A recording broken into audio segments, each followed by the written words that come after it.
In a somewhat unusual statement, United States President Donald Trump on Tuesday admitted that, yes, the CIA did conclude that Saudi Crown Prince Mohammed bin Salman did indeed order the killing of Saudi journalist Jamal Khashoggi in Turkey, but that because of ties and interests related to Israel, the White House will continue to support the Saudi regime regardless. Joining me with the implications of this announcement is Middle East expert from the Begin-Sadat Center at Ilan University, Dr. Mordechai Kedar. Dr. Kedar, it's a pleasure to have you back. My honor. All right, so my first question, what kind of message does Trump's speech, his statement, send to the rest of the world about, the United States' enforcement to justice and, a commitment to justice and enforcing, world laws? Well, he tries to address two issues. One is Saudi Arabia as a state, an ally, a friend, I would say the anchor of the bloc against Iran. This is one side, which he definitely supports and wants to keep. Sure. However, he has a problem with one person, Mohammed bin Salman.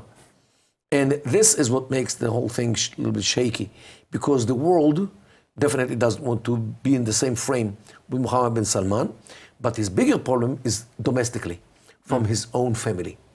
Means there is now, and it was reported by Reuters, that there is now some princess of the royal family of Saudi Arabia, which is like more than 1,000 people. Sure. Only the cousins, means the grandchildren of Abdulaziz, the one who founded the kingdom, there is some people organized in order to change him or to replace him by another candidate. Could be his uncle, could be somebody else, but definitely they do not want to see the man. How can something like that be done? How do you switch out a crown prince? Well, there is, officially, there is what they call Hayat al-Bay'ah in Arabic. It means the Council of Oath of Allegiance. Means the people who are actually choose the next king.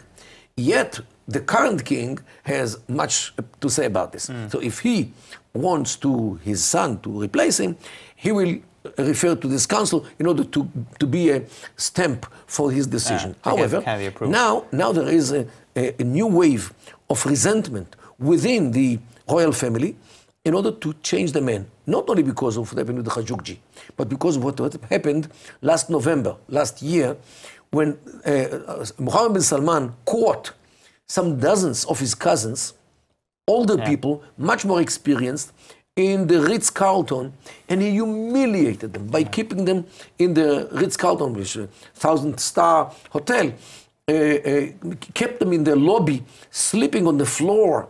This is humiliation. And the humiliation is the last thing you can do in this region, the Middle East. And this is how he treated his cousins, who are much more older than him and much more experienced.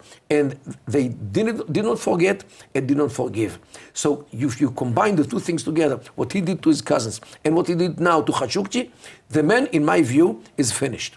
Now, either he lives peacefully and delegates the authority to another man in a peaceful way, Saudi Arabia will, or the royal family, will continue to reign the country. Sure. However, he might be already preparing his supporters, maybe some kind of the army. Don't forget that he is also the Minister of Defense, and he has the ability to arrange the army in order to fight, real fight, for his personal survival. And if this scenario happens, it is more or less the end of the united family of the Saudi regime.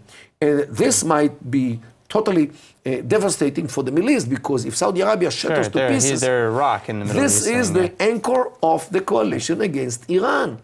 And this might be a game changer in the whole region. All right. Dr. Kedar, thank you so much for coming in. I wish we could continue this further, but unfortunately we've run out of time. Thank you so much for coming in.